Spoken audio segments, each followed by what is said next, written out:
Hallo, Bandung, ja moeder, hier ben ik.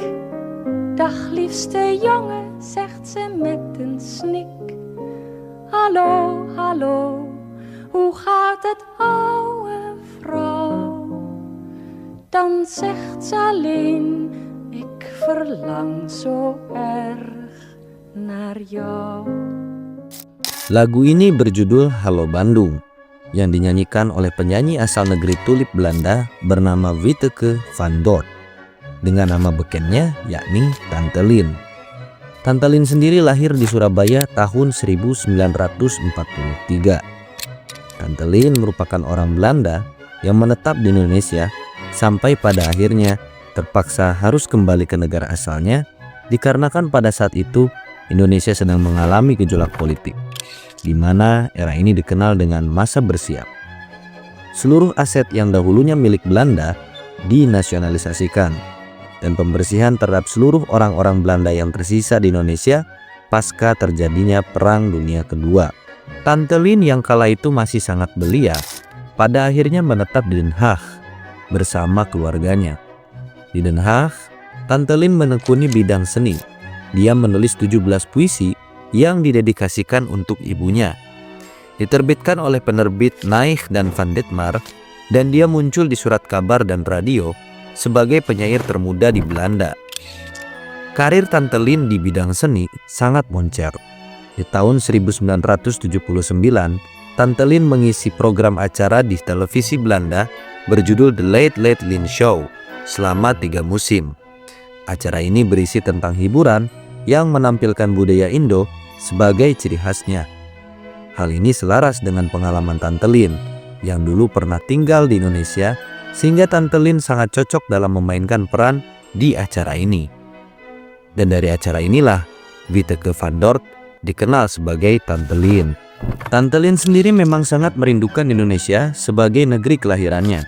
Hal ini dibuktikan dengan lagu Geef mij maar nasi goreng.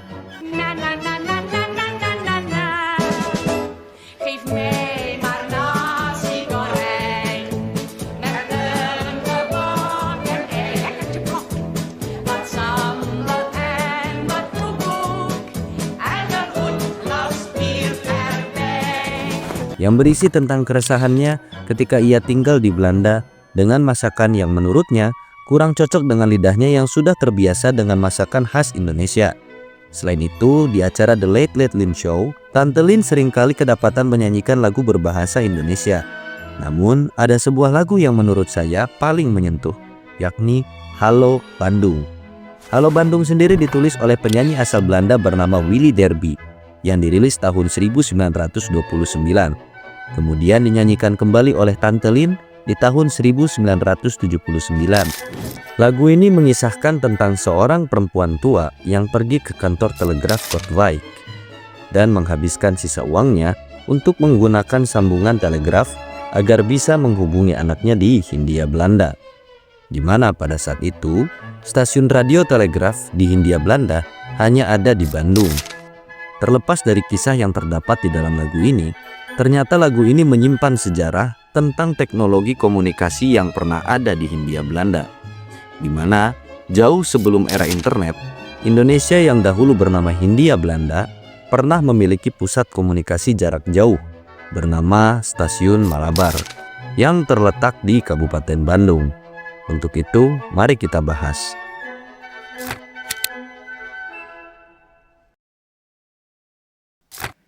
Stasiun Radio Malabar adalah sebuah transmisi radio VLF di Malabar, Kabupaten Bandung, Hindia Belanda, atau sekarang Indonesia, untuk jaringan radio ke Belanda. Stasiun ini memakai salah satu alat transmisi yang paling kuat yang pernah dibuat pada zamannya, yang memiliki kekuatan sekitar 2400 kW. Stasiun Radio Malabar memakai jaringan yang dibentangkan antara 2 gunung sebagai antena. Gunung beneran ya, bukan gunung yang itu. Ceker Baba adalah sosok paling misterius di kampus, menggunakan kardigan dan kaos warna hitam yang menciptakan ilusi seakan gandal dan padat, padahal nasi KFC. Pada tahun 1917 sampai 1923, pemerintah Hindia Belanda membangun sebuah stasiun radio terbesar dengan sistem operasi tercanggih pada saat itu. Stasiun pemancar ini dirancang oleh insinyur elektro kenamaan bernama Dr. Insinyur Cornelis Johannes de Groot. De Groot sendiri merupakan lulusan Polytechnische School Karlsruhe, Jerman.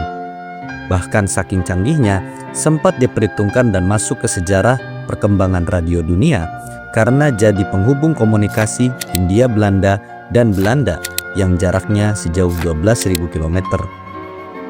Berawal dari keinginan untuk menghubungkan Belanda dengan Hindia Belanda secara nirkabel, didorong oleh situasi Perang Dunia I yang kita tahu bahwa pada saat itu kondisi Eropa sedang kacau akibat perang ini.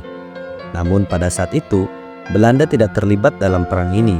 Meskipun begitu, dalam hal komunikasi akibat perang ini yang tidak memungkinkan ketersediaan kabel serta rentan secara teknis dan politis, maka dipilihlah koneksi gelombang panjang untuk menghubungkan kedua negara tersebut.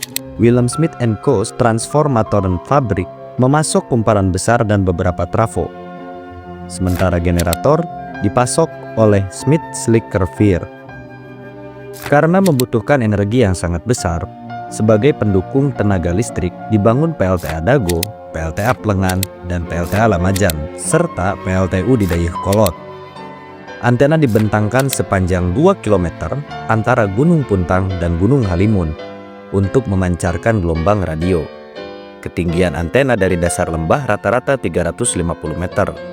Antena dibangun mengarah ke Belanda yang berjarak 12 km dari Gunung Puntang. Keunggulan tersebut terdapat pada sistem pemancar tanpa kabel atau nirkabelnya yang merupakan satu-satunya dan pertama di dunia. Dalam ulasan sejarah komunikasi di Bandung lewat buku Citarum Plain Bandung 2014 karya Sudarsono Katam menyebut jika sistem pemancar tersebut merupakan yang pertama di dunia.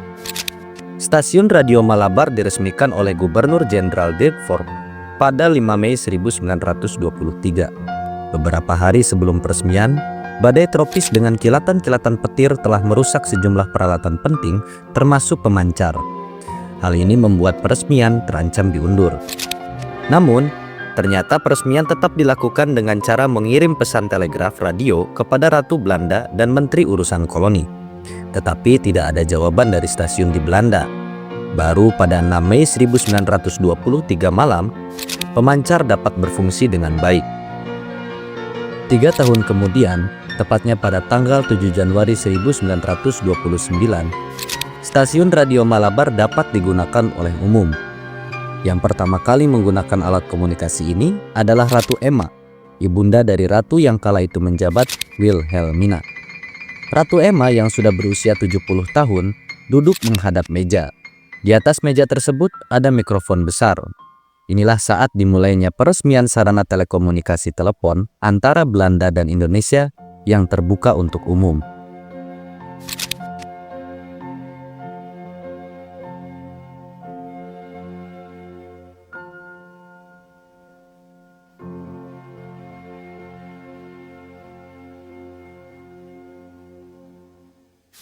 Bertahun lamanya, tak terasa dunia kembali diguncang oleh perang besar.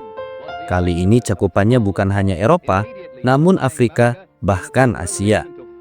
Hindia Belanda pun pada akhirnya menjadi sasaran dari ganasnya perang ini.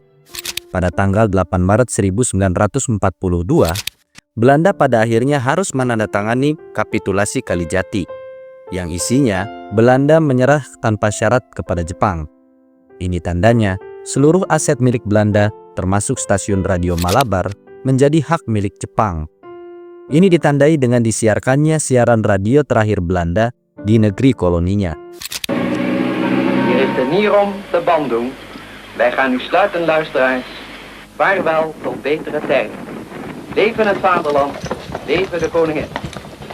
Wilhelmus van Nassau, ben ik van Duitsen bloed. Setelah merebut stasiun Radio Malabar, Jepang memanfaatkannya sebagai stasiun radio militer untuk memperkuat komunikasi mereka selama Perang Dunia Kedua. Sebenarnya, Jepang menggunakan stasiun radio ini hanya untuk kepentingan militer saja. Tidak seperti Belanda yang menggunakan stasiun radio ini untuk hal yang kompleks. Jepang juga membangun markas militer di sekitar stasiun Radio Malabar untuk mengontrol daerah sekitarnya.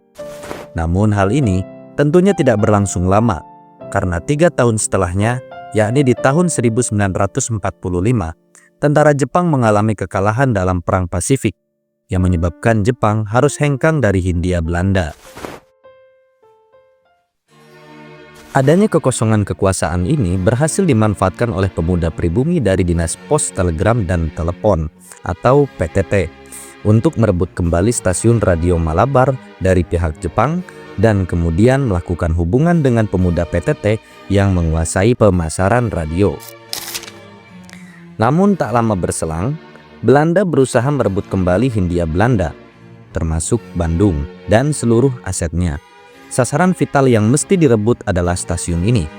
Namun pasukan Republik menggunakan taktik bumi hangus.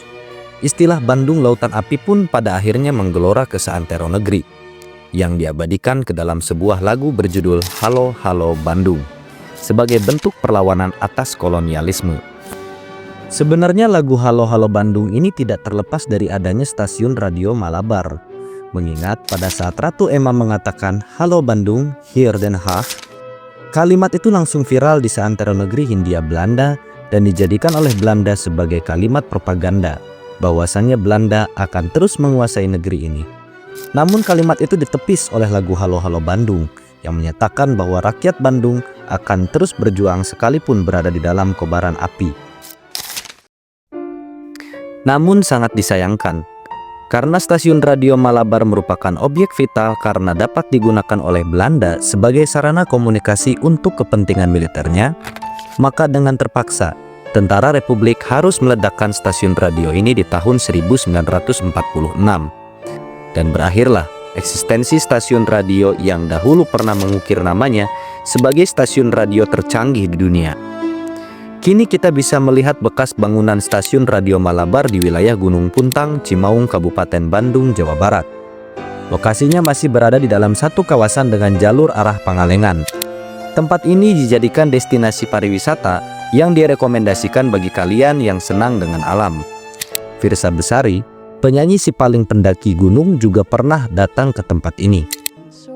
Itulah sebuah kisah tentang kemajuan Hindia Belanda dalam hal teknologi komunikasi yang pernah gemilang di zamannya.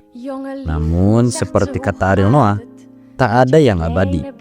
Tapi tak apa, kini teknologi sudah makin canggih. Sekarang sudah ada IG, Facebook, WA, Tele. Untuk apa ada stasiun radio gede-gede kalau semuanya berada di dalam genggaman smartphone? Namun terlepas dari hal itu, ada baiknya kita mengetahui sejarah bahwa di masa lalu orang-orang sulit berkomunikasi jarak jauh dengan cepat.